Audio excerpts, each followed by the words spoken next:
मत है। देखिए, शराबबंदी एक चीज़ होती है कि किसकी कथनी और करनी में कितना अंतर है।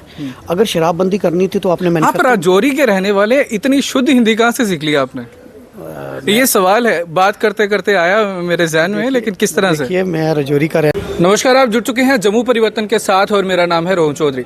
इस वक्त मेरे साथ जो खास बातचीत करने के लिए मौजूद हैं, इन्होंने भारतीय जनता पार्टी के सीनियर लीडर विबोध गुप्ता को हराया था और कांग्रेस के जम्मू संभाग के एकमात्र एमएलए हैं जो जीत के आए हैं। बहुत बहुत शुक्रिया अपना वक्त देने के लिए। शुक्रिया। सबसे पहले बताएं कि बजट को लेकर क्या कहेंगे आप? देखिए, ये जो बजट है ये आम आदमी का बजट है, गरीब आदमी का बजट है। ये एक नींव रखी गई है आने वाले जम्मू कश्मीर को खुशहाल बनाने का।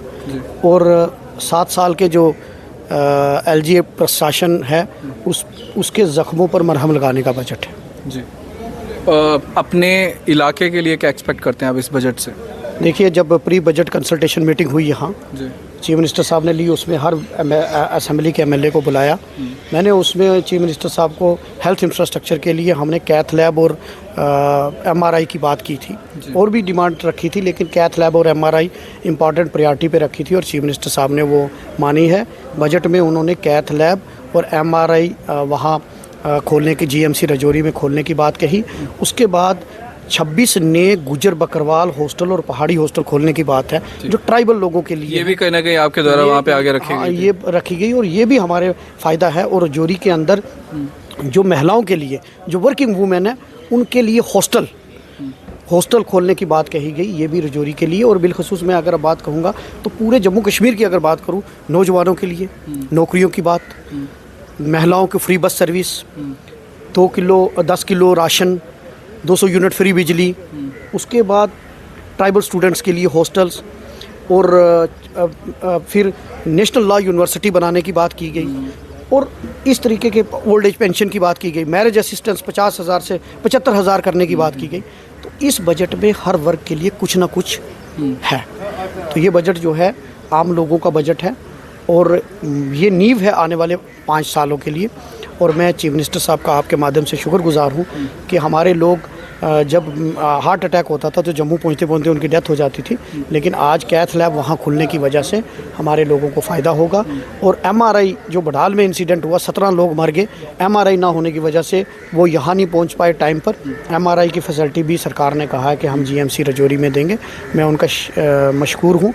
लेकिन वहीं कुछ ऐसे लेफ़्ट आउट एरियाज़ हैं, क्योंकि ये पहला बजट है, उसमें डेली वीजर्स हो गए, कॉन्ट्रेक्चुअल लेबर्स हो गए, उसमें एनवाईसी हो गए, ज़ेब्रे खेल, ज़ेब्रे ज़रात, ये जो सारे हैं, ये इनकी बात उसमें बजट में नहीं आई। तो हमारी सरकार से अपील है, मैं अपनी स्पीच भी जब होगी उसमें भी मैं ये इशू रेज़ करूँगा कि इनके लिए भी कुछ किया जाए, क्योंकि इनकी सैलरीज़ भी बढ़ाई जाए और रेगुलराइज किया जाए, ताकि इनको जो ज़ख्म दिए उन पर भी मरहम लग सके। चलिए, मैं रिश्ते की बात करूँगा।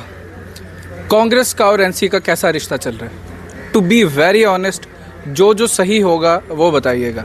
अगर मैं बजट का समर्थन कर रहा हूँ, सरकार तो समझ जाइए कि, लेकिन आपके कारा साहब के बयान से तो नहीं लगता कि बड़ा अच्छा चल रहा है। आज भी आप कारा साहब का बयान देखिए, उन्होंने आज चला ना, ये तो बजट की तारीफ बनती थी, लेकिन इससे पहले जो चल रहा है, कारा साहब ने हमेशा कहा है, अगर आप उनके बयान निकाल कर देखिए। जी, मैं निकाल के मैं आपको बता दूंगा।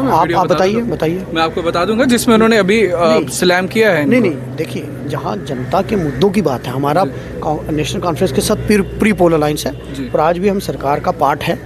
हम सरकार का पार्ट होने आप सरकार का समर्थन है, आपने मिलकर सरकार नहीं बनाई है सर। आउटसाइड सपोर्ट है हमारा, आउटसाइड सपोर्ट है, लेकिन आपको अगर आप सुनेंगे तो उमर साहब ने कहा कि हमने मंत्रालय इनके लिए खाली छोड़ के रखे हैं। ये बात 2-3 दिन पहले उमर साहब ने, मैं एग्री कर रहा हूँ, लेकिन वही ना कहीं देखो, कारा साहब का थोड़े दिन पहले क्या बयान आया था, ये पिछले महीने की बात है, अगर मैं गलत नहीं हूँ तो उन्होंने कहा था कि हम भी इनके साथ मिलकर डायरेक्ट सरकार नहीं बनाने वाले, समर्थन रहेगा वो भी बाहर से। नहीं, देखिए, जब समर्थन है, जब हमने समर्थन दे दिया तो हम सरकार का पार्ट है। जी, आप सरकार का पार्ट हो, लेकिन साथ में सरकार नहीं। देखिए, वो कारा साहब ने उस बयान में ये कहा था कि जब तक स्टेटहुड रिस्टोर होती तब तक हम सरकार का पार्ट नहीं बनेंगे।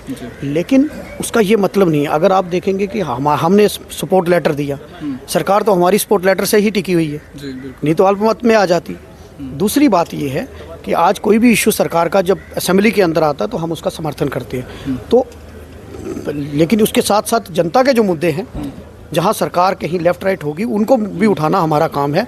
अगर कहीं गलत नीतियाँ होंगी, गलत नीतियों के खिलाफ ही आवाज़ उठाएंगे। देखिए पीडीपी, मैं फिर से वही बड़ा कॉमन सा मुद्दा है, आम सा मुद्दा है, लेकिन मैं इसके बारे में भी आपके साथ बात करूंगा। पीडीपी शराबबंदी को लेकर बात कर रही है, कांग्रेस का इस पे क्या मत है? देखिए, शराबबंदी एक चीज़ होती है कि किसकी कथनी और करनी में कितना अंतर है। अगर शराबबंदी करनी थी तो आपने आप राजौरी के रहने वाले, इतनी शुद्ध हिंदी कहाँ से सीख लिया आपने? ये सवाल है, बात करते करते आया मेरे ज़हन में, लेकिन किस तरह से? देखिए, मैं राजौरी का रहने वाला हूँ, लेकिन मैंने पूरे हिंदुस्तान में काम किया है। मैं पार्टी में नेशनल लेवल पर रहा हूँ और लगभग 20-25 स्टेटों का प्रभारी रहा हूँ, इंचार्ज रहा हूँ। तो मुझे पूरे देश में काम करने का मौका मिला। तो चलो, हिंदी भी अच्छी बोलता हूँ, लेकिन इंग्लिश भी बोल लेता हूँ और उर्दू भी कभी बोल लेता हूँ, ऐसी बात नहीं।